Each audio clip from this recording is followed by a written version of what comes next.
This is Appalling News, your most trusted source for fake real news. I'm Paul Chatto.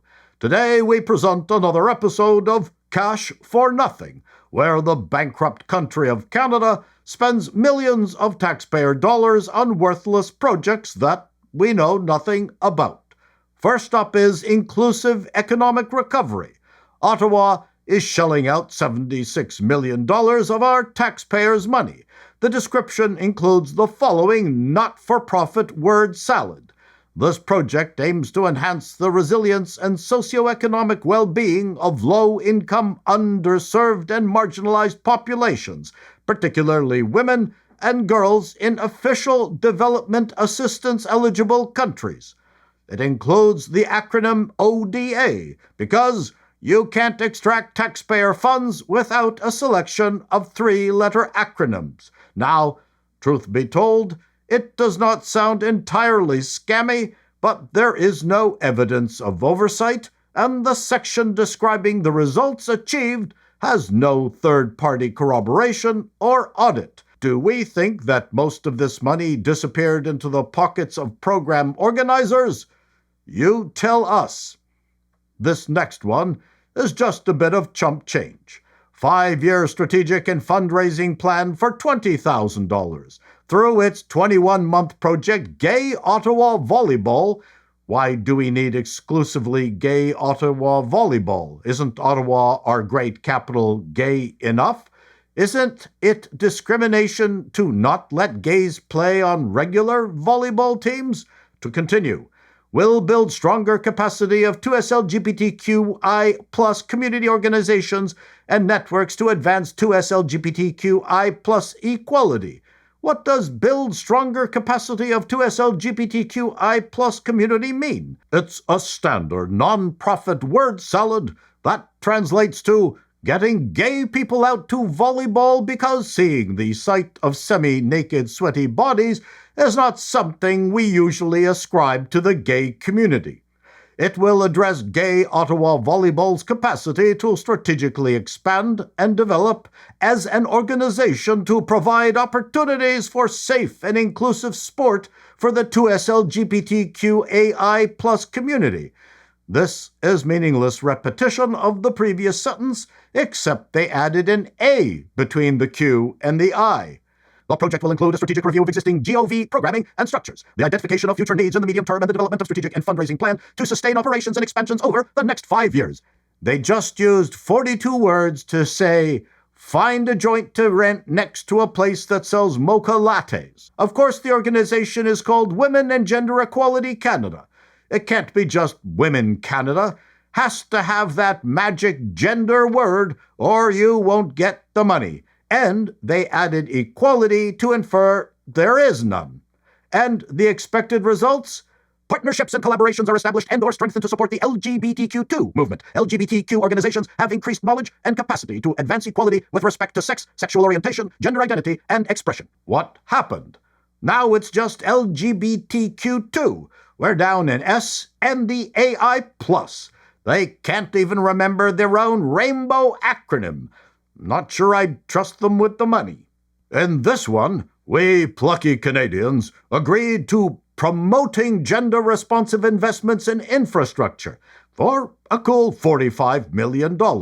We blew this cash in that third world outpost, Great Britain.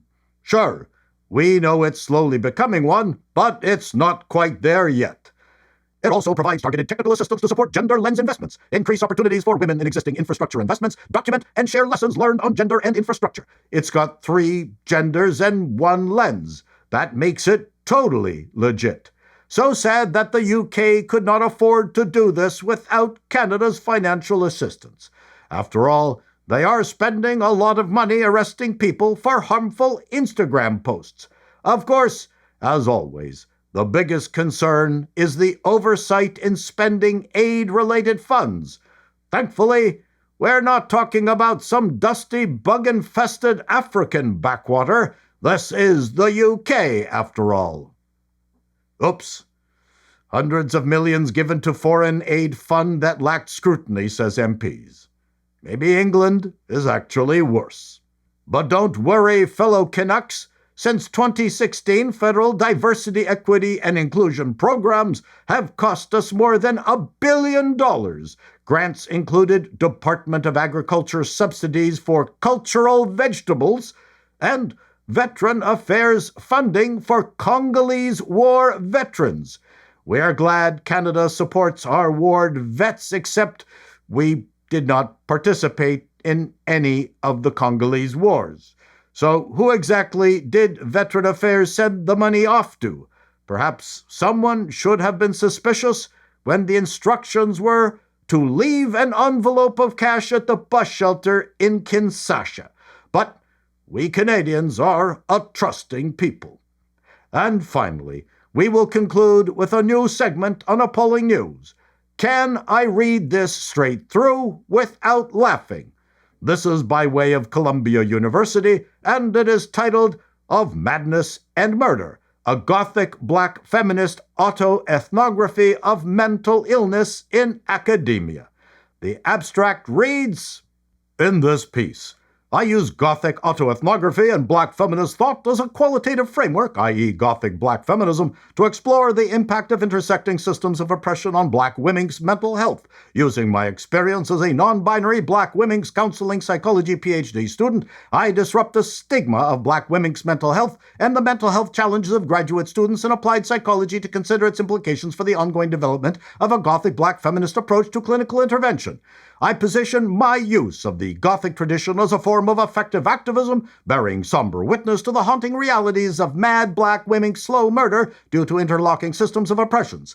I begin with my positionality, followed by discussing 4 grim truths, my Gothic experience. A, the haunting and academic shining, navigating academia as a non-binary Black women's PhD student. B, self-sufficient suffocation, the slow death of Black women's self-reliance. C, resting the peace before the coffin, Black women's need for rest before death. And D, speaking to the raven, making peace with pathology, accepting my madness through its use of personal, theoretical, and clinical domains. This work seeks to advance Gothic Black feminist theory to ultimately deepen clinical awareness and pedagogical training as it concerns the conceptualization and treatment of mad Black women's. I conclude with implications encouraging the potential use of the Gothic for addressing Black women's gendered racial oppressions in the United States. We'd like to point out that this is peer-reviewed research. Do not send your children to college. This is Appalling News, and that's the way it is.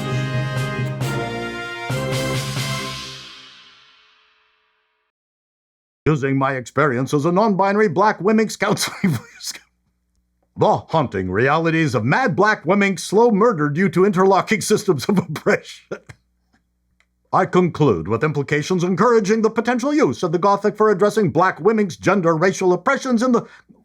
Fuck, I'm just at the end.